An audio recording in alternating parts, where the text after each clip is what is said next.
You're watching a Big Z review. Silent Night, Deadly Night is a new Christmas horror film released by Bloody Disgusting, and it is one of my favorite Christmas horror films I think I might have ever seen. It's the night before Christmas, the house locked up tight. Yet a shadow approached in the dead of the night with a glimmering axe, so lively and quick, I knew in a moment it must be Saint Nick. So I had heard a little bit about this, that like people talking about how, it's released like the same idea as, Terrifier, an indie, like a gory horror film, but for Christmas, but it really wasn't getting much playtime. And it is kind of disappointing because I like couldn't see it in my local theater, but I was traveling like 2 hours to see Avatar in 3D IMAX, and I saw, oh wait, they have Silent Deadly Night at 4:30, so I could do that and then do the 7:15 showing of Avatar. That's perfect, and I'm so glad I did, because while they are completely different films, and it definitely Silent Night, Deadly Night is nowhere near as epic or gorgeous, but I think I kind of like them at around the same level. I really enjoyed this. So this was directed and written by Mike P. Nelson, and it's kind of inspired by the older film with the same name. But this one, your viewpoint character is the Santa Claus serial killer. I kind of love that it's like the Santa Claus with an E at the end films, where like he kills Santa Claus and then becomes Santa Claus. In this one, there's a Santa Claus serial killer that has an advent calendar, like a magical advent calendar, that every time like he has to murder someone every day of December until Christmas. And if he doesn't, someone else that's innocent will die. But he has the mind of the previous Santa serial killer in his head, is Charlie, and that like helping him, guide him, saying that whenever his eyes see someone that's naughty, he points them out. He dies tonight. That person's naughty. And like I really like Rohan Campbell as Billy Chapman, and he was like in Halloween Ends a monkey, but he is this guy that's like a drifter that was like essentially when he was 8, his parents decided to go to the nursing home with him and like get the dad to sign over all of his wealth and then poison him, but they gave him too much.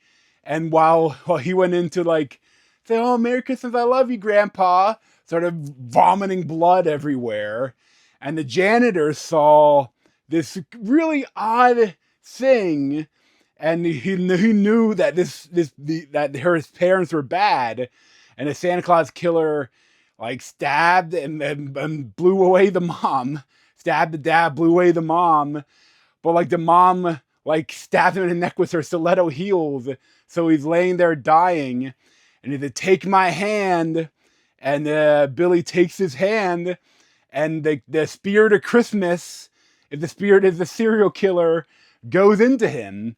And now, once he became an adult, he's been killing for a decade, and he has a perfect record.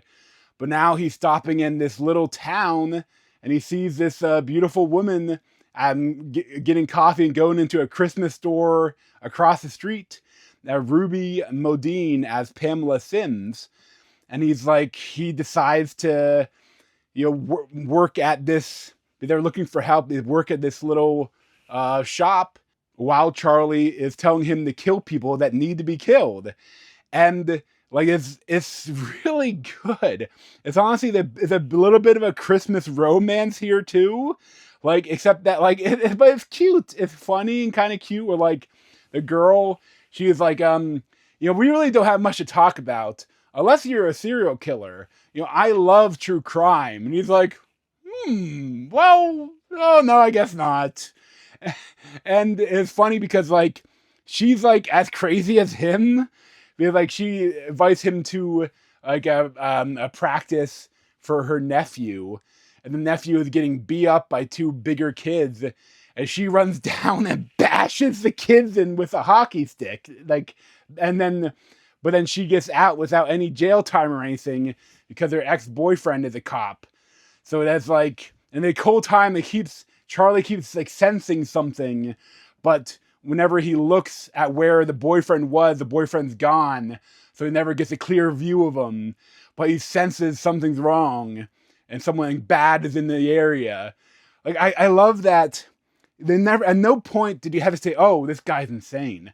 The whole time, like you're kind of with him, and like, and then you see proof that he is right. Like at one point, like it's like, well, that guy really, is he really that bad? It seems like he just kind of was flirting with the girl you have a crush on. But then like you get stuff like, oh wait, he is a bad guy.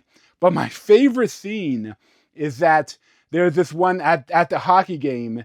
There's like a Karen that's yelling at the kids, and Charlie tells him that she's naughty. It's time for her to die tonight.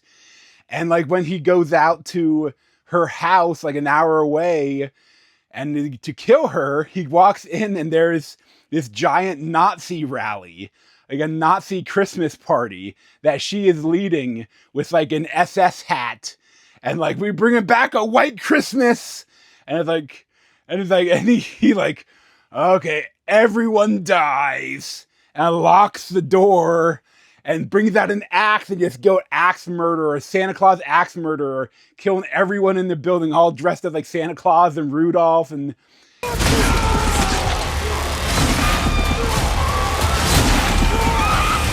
it's funny, but like super gory, and also just like really pretty well done too. It's a fun fight scene, and like everything about this is like really good.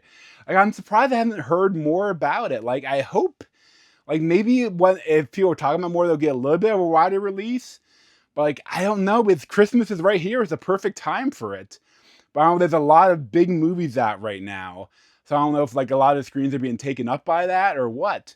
But like, if it's in your area and you're a fan of horror, especially Christmas related horror, you have to check out Silent Night, Deadly Night. I honestly really loved it. Probably give it like a 9 out of 10. But thanks for watching. If you want to see more of me, you can subscribe down below. Thanks.